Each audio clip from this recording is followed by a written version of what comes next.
देशामध्ये जवळपास गेल्या 1.5 वर्षापासून कोरोनाचा हाहाकार होता।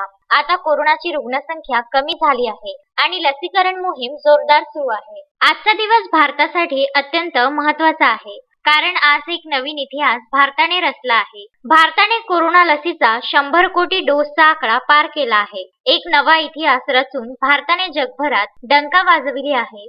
भारत सरकारच्या कोविन पोर्टलच्या आकडेवारीनुसार देशात आतापर्यंत 100 कोटी डोस देण्यात आले आहेत। विशेष म्हणजे सर्व प्रौढांना लसीचा पहिला डोस देण्यात आला आहे। 100 कोटी डोसचे लक्ष्य पूर्ण केल्याबद्दल देशामध्ये विविध कार्यक्रमांचे आयोजन करण्यात आले आहे। 21 ऑक्टोबर हा दिवस भारतासाठी अत्यंत महत्त्वाचा आणि मोठा आहे। या अभियानात सहभागी असलेल्या सर्व डॉक्टर्स, आरोग्य कर्मचारी यांच्यासोबत महापौर चेतन गावंडे यांनी केक कापून आनंद साजरा केला। यावेळी सर्व भारतीयांचे मनपूर्वक अभिनंदन केले। महापौर चेतन गावंडे यांनी सांगितले की 100 कोटी डोस दिल्यानंतर ज्यांनी पहिला डोस घेतला आहे त्यांना दुसरा डोस देण्यात येत आहे। विशेष म्हणजे देशातील प्रौढांना लसीचा पहिला डोस देण्यात आला आहे। तसेच नागरिकांनी दुसरा डोस देखील घेतला आहे। देशाचे पंतप्रधान नरेंद्र मोदी यांच्या नेतृत्वाखाली भारताने जगातील सर्वात मोठ्या कोरोना प्रतिबंधक लसीकरणाचा एक महत्त्वपूर्ण टप्पा पार करीत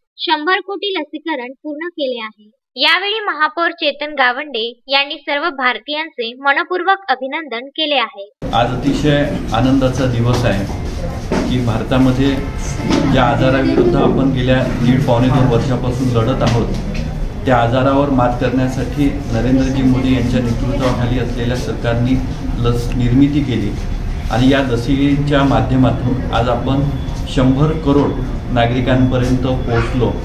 त्यामुळे आजचा दिवस हा इतिहासामध्ये सुवर्ण अक्षरात लिहिणारा दिवस आहे।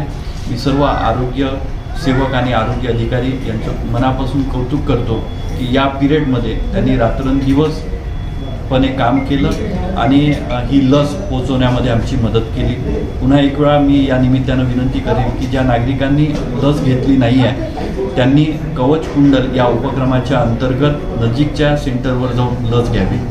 Vidarbha news bureau, Amravati.